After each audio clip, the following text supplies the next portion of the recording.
This video is brought to you by BetUS Sportsbook and Casino. Who else could it be but me, your man, Louie T. Welcome to the command post. You know what it is. Post up. Take command. I, of course, am your commander-in-chief, Louie T. Thank you for joining me. So this is a special episode. We're going to take a look at some season projections and odds for some of the bigger names on this roster heading into the 2024 season. I think these are some interesting numbers. I may do some more of this down the road before we get to the start of the season, kind of see where these projections are prior to the season starting, and then we can maybe come back after the season is done and check out these projections and see how close they were or how far off they ultimately were. And so I think these are interesting exercises to conduct throughout the season, and I'm always fascinated what the numbers look like beforehand and what our opinions are beforehand, and then obviously what ultimately happens. So without any further ado, let's go inside the odds, powered by BetUS. Inside the odds.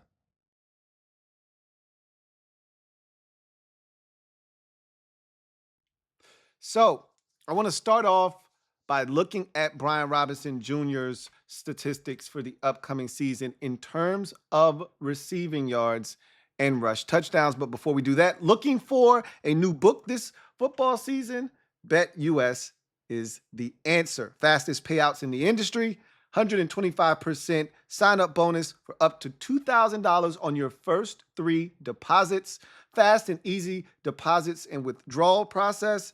You want to check out BetUS. My link is down in the description of this video. So, Brian Robinson Jr., 275.5 receiving yards is the total right now on BetUS. And obviously, these numbers are subject to change. 4.5 rush TDs on the season for Brian Robinson Jr.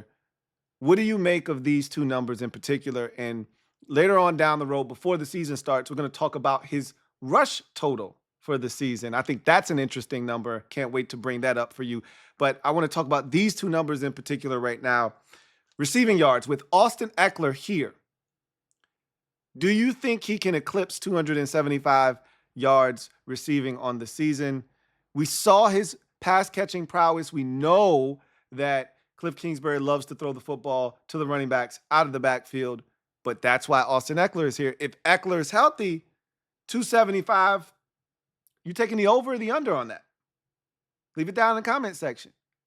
However, if Austin Ekeler, who we know is getting up there in age, last year wasn't able to stay healthy, I'm just going to leave it at that. Hopefully that's not the case here. But if he's not able to stay healthy and Brian Robinson Jr. has to take on a heavier workload, that 275 looks a bit slim, if you ask me.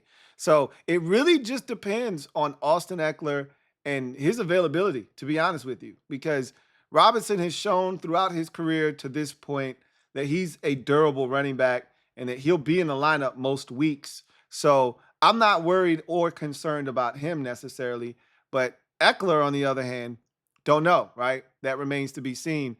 275 receiving yards for a guy that I think has potential to do a lot more than that. 400 is a number that I think is very attainable for Brian Robinson Jr. But again, if X out there a ton, that's where you got to ask yourself, how many opportunities is Brian Robinson Jr. going to actually have to catch the football? 4.5 rush touchdowns. Now that is an interesting dynamic because you got to think about all of the moving parts here with Brian Robinson Jr. in particular, if you're talking about rush touchdowns. So first things first, we just watched preseason game 1. What happened when we got into the red zone? Jaden Daniel kept it on read option and scored a touchdown. His legs and his ability to use them and be a threat in the red zone should help guys like Austin Ekeler and Brian Robinson Jr.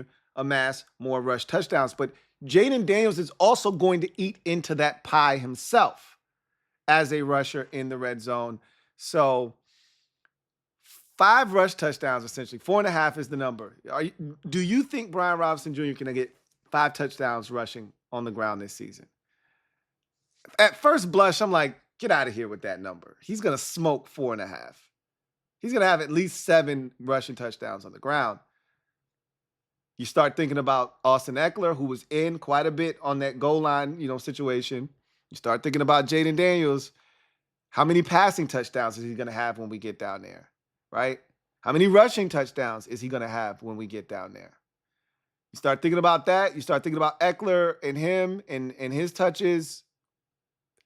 All of a sudden, 5 touchdowns might be hard to come by.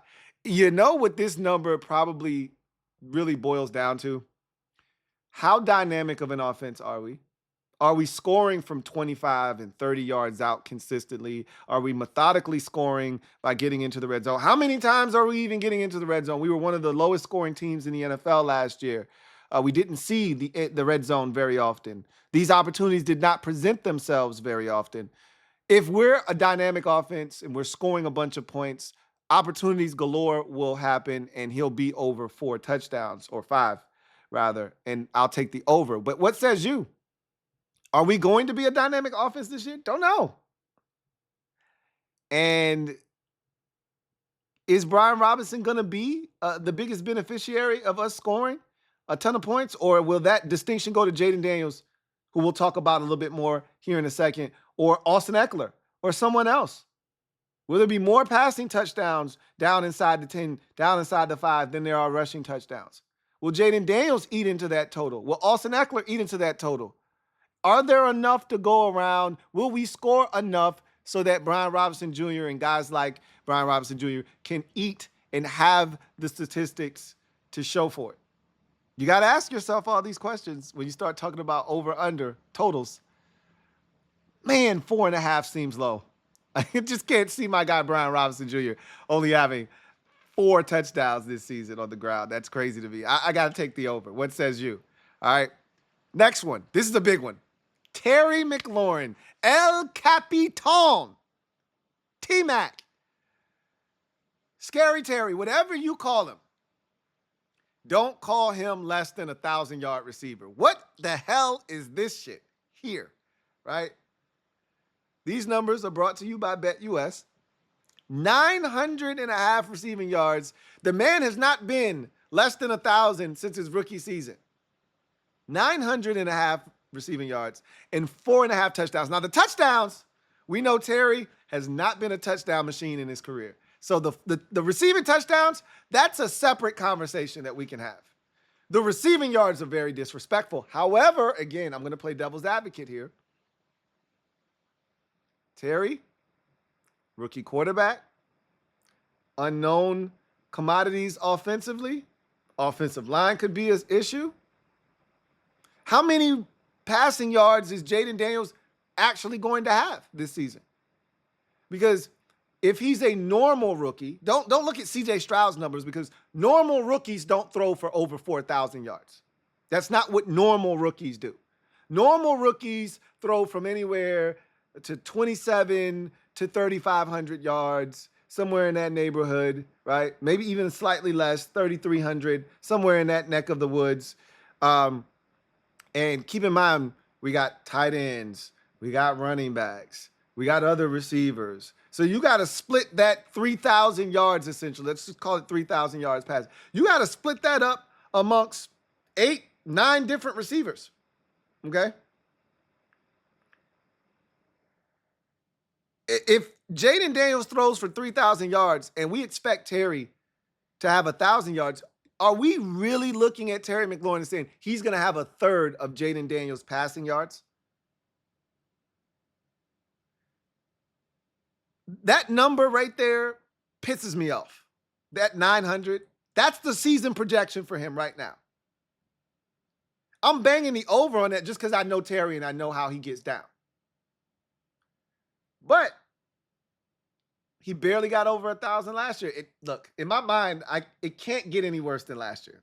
That's the way I operate. It can't be any worse than last year, and he still got 1,000 last year.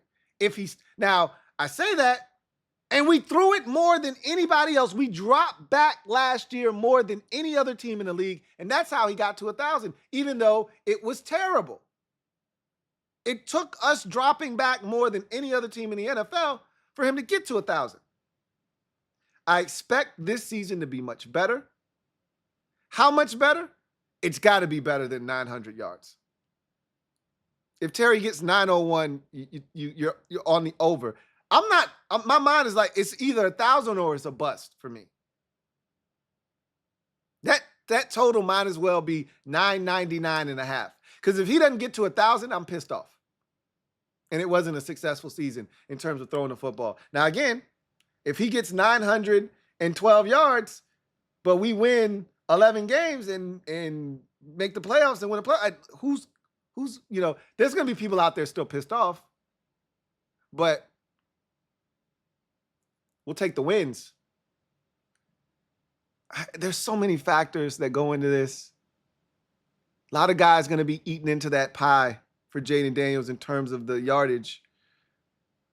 How many goes to Terry? I gotta roll with my guy Terry. There's no way my guy Terry is going to end up with just 900 yards receiving. I can't see it. Till it happens, I'm not buying it. I know Jaden Daniels is a rookie. I know it's another new offense for this group. 3 years in a row now, this offense and players that have been here have had a new offensive scheme that they had to learn and adapt and adjust to. The offensive line is a question mark. I'm well aware of all of those things. I'm riding with my guy Terry. I'm taking the over. What says you? That number is disrespectful to me. It actually pisses me off. What says you? Leave it down in the comment section. Receiving touchdowns. Now, this number right here for Terry is interesting because he don't catch touchdowns. And I'm hoping it changes under Cliff Kingsbury, but Terry hasn't had 7 receiving touchdowns since his rookie season, and that was the highest total he's ever had in his career. Terry doesn't catch touchdown passes. But we don't score a lot of points either, so it's kind of a, damned if you do, damned if you don't type of scenario. Like, well, Terry doesn't catch touchdowns. Well, the reason he doesn't catch touchdowns is because we don't score points. If you put him in a position to score points, maybe he would score more touchdowns, right? You give him more opportunities, maybe he would have 5 touchdowns, 6 touchdowns, 7, 8, 9. Oh my God, 10 touchdowns? Are you kidding me? In one season? Maybe he would do that. Jaden Daniels' legs and his ability to extend in the red zone, I think, is going to help a guy like Terry. The accuracy that we've been told that Jaden Daniels throws with, we've seen it in clips from practice. If that accuracy holds up in the red zone, there's going to be opportunities for Terry to score in the red zone. He seems to be getting that rapport that I've talked about. There was a throw in practice the other day in the corner of the end zone in tight coverage, contested ball that he gave Terry a chance, and Terry went and got it. If that synchronicity continues, if the synergy between those two continues to grow and strengthen, there's no way Terry's going to be held to less than 5 receiving touchdowns. But because of his track record, right now, I'd probably go with the under just because of Terry's track record and him not finding the end zone and knowing that we have Ertz, a bigger target, and Senate coming into the fold, and Jahan, say what you want about Jahan. Jahan eats in the red zone, right? You're going to have the 2 backs.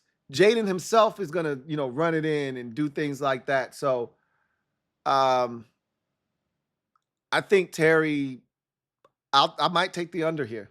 What says you? I might be that. That feels like a disrespectful number, but when you look at Terry's career and the touchdown totals, no, that's a pretty spot on total. It's a tough one. It's because if that total was 5.5, I'd definitely take the under. I feel comfortable with 5 touchdowns, which is why I want to take the over, but he could easily have 4. And more likely than not, he'll have 4 more so than 5, which is why I'm going to take the under. What says you? Leave it down in the comment section. And finally, offensive NFL Rookie of the Year odds. These are the current odds. Obviously, these odds are going to change. J.J. McCarthy is now out for the season. So these odds are subject to change, and they will change. But I don't think that you're going to see the numbers shift too much for Williams, Daniels, and Harrison Jr., as long as things continue to go well in the preseason for all three of those guys. And whomever slides into this picture to take the place of J.J. McCarthy isn't going to jump in front of Caleb Williams, Jaden Daniels, and Marvin Harrison Jr. more likely than not.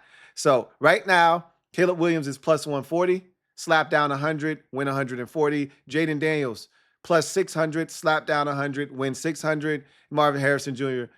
plus 650, slap down 100, win 650. So based off of what you've seen thus far, and it's a small sample size, I'll grant you that, do you think Jaden Daniels can top Caleb Williams, Marvin Harrison Jr., Malik Neighbors, or whomever else is out there that you think may have a chance to be the Rookie of the Year this season offensively to win the award? We haven't had a player win the Offensive Rookie of the Year award since 2012, of course, in Robert Griffin III. I see Jaden Daniels, and I see a lot of similarities to Robert Griffin III in terms of dynamic ability. And keep this in mind, and this is what I thought about when I looked at this statistic. Once again, brought to you by BetUS. When Robert Griffin III won Rookie of the Year in 2012, he was the second pick in the draft, behind Andrew Luck, who was the odds-on favorite that year to win Offensive Rookie of the Year. Now, Andrew Luck and the Indianapolis Colts went to the playoffs in 2012, so Robert was not alone there. Andrew Luck was good in his rookie season, but Robert was better because he was more dynamic, right? Caleb Williams may ultimately lead his team to a better record, right? And sometimes that factors into ultimately the decisions that are made in voting. But if we don't suck, like let's say we win 7 games and the Bears win 9 and they make the playoffs and we don't, that's not a big enough gap to rule out Jaden Daniels to win Offensive Rookie of the Year, right? If Jaden Daniels is dynamic with both his arm and his leg, because Caleb Williams, while he can scramble, he's not the scrambler that Jaden Daniels is, and he's not going to have the impact that Jaden Daniels is going to have on the ground, right? Caleb Williams might have 3 rushing touchdowns this season. Jaden Daniels might have 8, right? Caleb Williams might have 27 passing touchdowns. Jaden Daniels might have 22. If that's the case, Jaden Daniels accounted for more total touchdowns on the season, or the same amount. Actually, I said 27 and 22, 8 and 3. So it'd be the same amount, but Jaden's would be more dynamic, right? 8 rushing touchdowns stands out versus, 3 and 27, because the gap isn't that far in the passing department. So I think there's a shot that Jaden Daniels, with his dynamic ability and that wow factor, and that matters when we're talking Rookie of the Year, the wow factor. You make enough splash plays. When Chase Young won Defensive Rookie of the Year in 2020, he had, splash plays, the hit on Joe Burrow, the scoop and score versus the San Francisco 49ers, right? All of the forced fumbles he had that season. He had wow splash plays that you could look at, run highlight reels of, and say, this is why he's Rookie of the Year, right? So I think Daniels has a shot. Would you be willing to slap down 100 on him to win Rookie of the Year? Have a chance to win $600? Do you think he can beat out Caleb Williams, or he's got no shot? Leave it down in the comment section. I like Jaden Daniels' chances. I'm just going to be honest with you. In my mind's eye, I think he's got a legitimate shot. That's a significant and sizable gap between Caleb Williams and Jaden Daniels, by the way, and the rest of the field. They're essentially telling you this is Caleb Williams' award to lose. I like Jaden Daniels. What says you? Leave it down in the comment section. So, Inside the odds.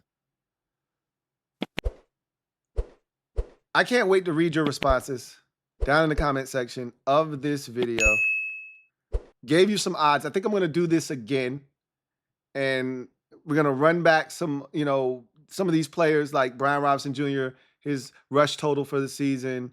And we're going to give you some other guys, Jahan Dotson, and throw out some other names and some other numbers and see where Vegas is on it and what you guys think, the over or the under, right? I love that Terry number in terms of touchdowns. That's a toughie.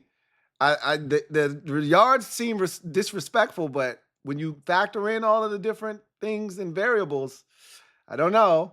And then Brian Robinson Jr., the 4 rushing touchdowns, I got my guy's gonna have more than that. I can't see it, but the 275 yards receiving, that one's interesting because again, that's what they brought Austin Eckler here to do, catch the football. So we'll see, right? What says you? Once again, leave it down in the comment section. Want to take this time to give a big shout out to BetUS for sponsoring this video. Once again, if you'd like to sign up for BetUS, use the link in the description below. That's going to do it for me, your man Louie T, here on this installment of the Command Post. You know what to do. You know what it is. Post up. Take command. Till next time, you guys have a good one. Take care. LouieTeeNetwork.